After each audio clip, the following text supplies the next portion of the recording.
Hey guys, so I'm here with the Star card, and the Star card is one of the most beautiful and happy cards that we can draw in the deck, and it really shows a good time is coming, that beauty awaits us, that hope, faith. That's what we usually interpret with the Star card. So let's dive in and see what's coming up. And I'll be working, of course, with the Rider-Waite version, the Crowley version, as well as the Wizard of Odd and a rune I'll show you. Okay, so the Rider-Waite version we have here, whoopsies. And the Rider-Waite shows up, you'll see a naked woman who is kneeling on the ground and is pouring water out of 2 cups. And so the ground here, the symbolism is people think it can represent the anima or the feminine side of a personality or psyche, and how this anima is pouring understanding, wisdom, and knowledge into the subconscious as well as into the materialized world or the conscious level. So the earth would represent our day-to-day conscious and the consciousness that we work, live with, and the waters represent our subconscious and that which is more unknown to us. So the emotional stream as well as the thinking stream, and that this is an enlightened being that has nothing to hide anymore, nothing to fear anymore, and that knows of the magnificence of her existence. And so this is pouring this enlightenment into the subconscious and into the earth plane, the manifest plane. So this comes after the Tower card. So after that breakthrough has happened, right? This is the light that is witnessed. This is the light that is seen. This is the consciousness that is recognized, right? The beauty of your own being, the beauty of your own magnificence.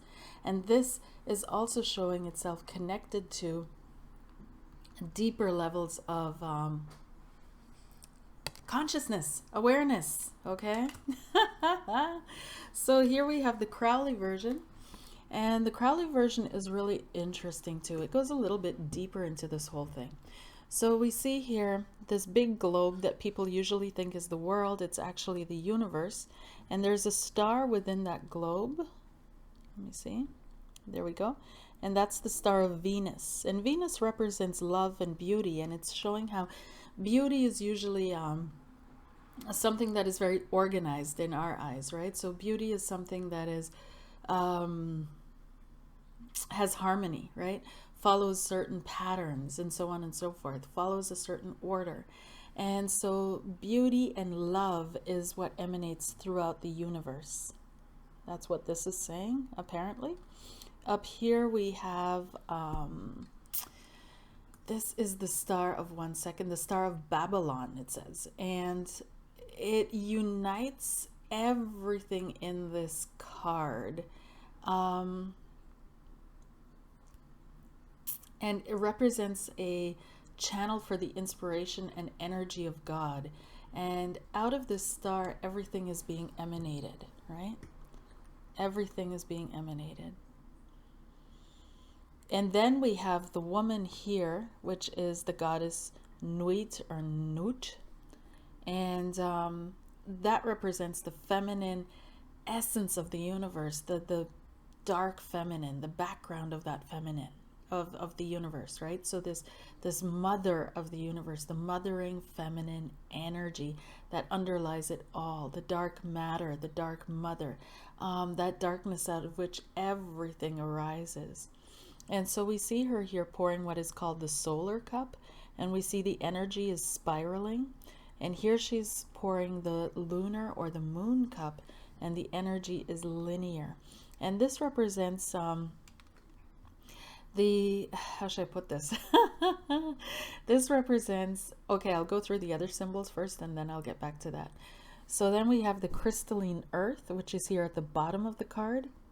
And these exhibit the geometry of matter, not found in spiritual realms. And there are 27-sided translucent solids that are pictured here. And they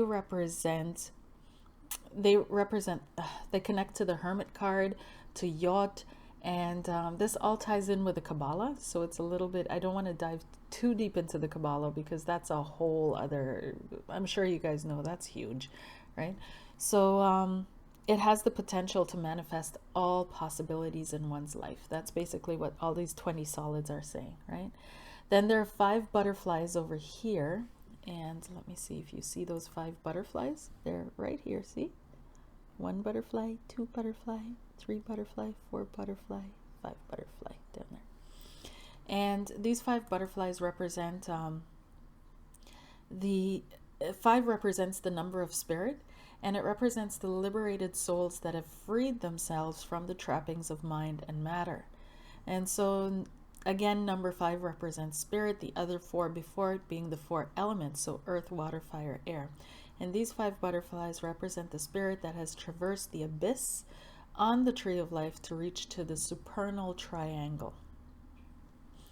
Okay, so these ones have moved out of the realm. There's a bridge that had been cast between the material world and the spiritual world, the spiritual realms.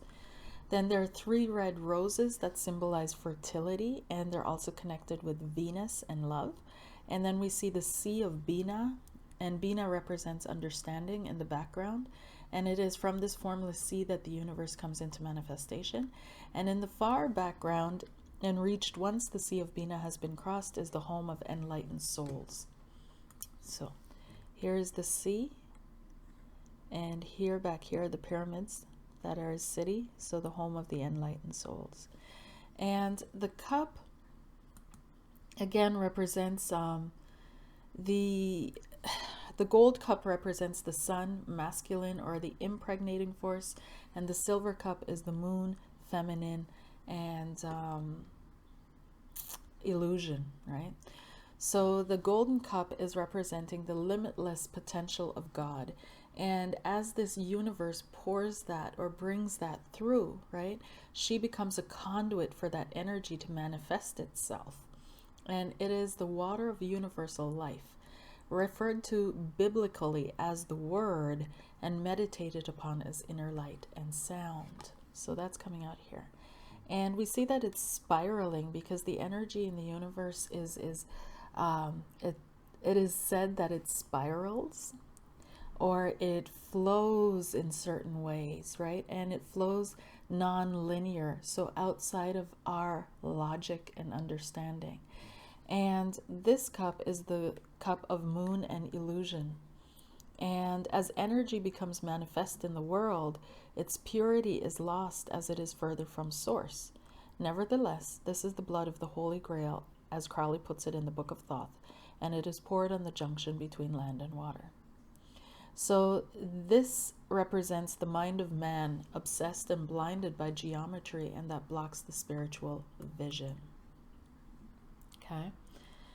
So this whole card represents the guiding light. It represents that moment when you've overcome a lot in your life and you're recognizing who you truly are. You're recognizing that deep space of being within yourself, that energy within yourself that is always there, never, that is unchangeable. You've reached that layer, that level within yourself where you're realizing that the core of your being, the star that you are, that essence of life itself. And so out of this, once you've reconnected to that space within you, your mojo is restored, right? Your hope comes back, your faith comes back, creativity flows. You're connected to that source of life and you're bringing it all through. And that's the star card.